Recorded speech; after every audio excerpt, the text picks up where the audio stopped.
লাগতেছে খাবারের জন্য, ঘরের মধ্যে কোনো খাবার নাই।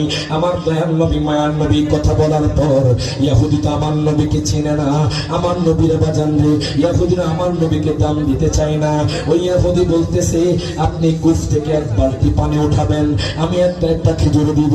আমার দয়াল নবী মায়ার নবী রহমাতুল্লিল আলামিন নবীজি বাজান 6 বালতি পানি উঠানোর পরে হঠাৎ করে বাজান ওই দড়িটা ছিঁড়ে গেল। আল্লাহু আকবার কোন।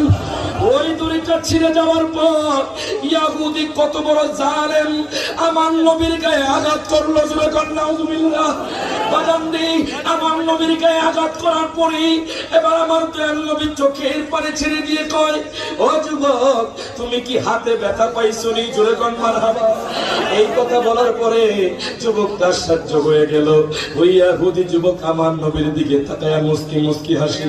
বাজান আমার দয়াল নবী মায়ার নবীর বাজান শরীর মুবারককে, বাজান শরীর মুবারককে আঘাত করেছে। আমার দয়াল নবী কোনো কথা বলেন নাই। দেখেন আমি আয়াতে কারিমা নিয়েছি, ইন্নাকা লাআলা খুলুকিন আযীম। এই আয়াতের তাফসীরে বাজান আমি আপনাদের কাছে হাদিসটা নিয়েছি। আমার নবীজি বাজান কোনো কিছু বলে না। এখন ইহুদি যুবক কয়, ও মুহাম্মদ আমার বালতিটা এনে দাও। দেখেন আমার নবীর শান, আমার নবীর ইজ্জত কেমন।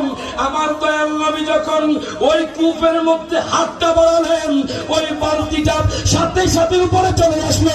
প্রত্যেকে জবানটা খুলে কোন মারহাবা। তুই হাত তুলে বলেন ইয়া রাসূলুল্লাহ।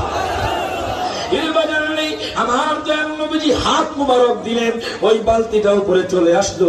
এবার ইহুদি যুবক কয়, মুহাম্মদ হলো পাগল। জোরে কোন নাউজুবিল্লাহ। মুহাম্মদ হলো জাদুকর। এখন আমি সোনাইমুড়ির মানুষদেরকে জিজ্ঞেস করতে চাই, আমার নবীকে জাদুকর? হাত তুলে কোন জাদুকর? আমার নবী বাজান। আর এই তাকে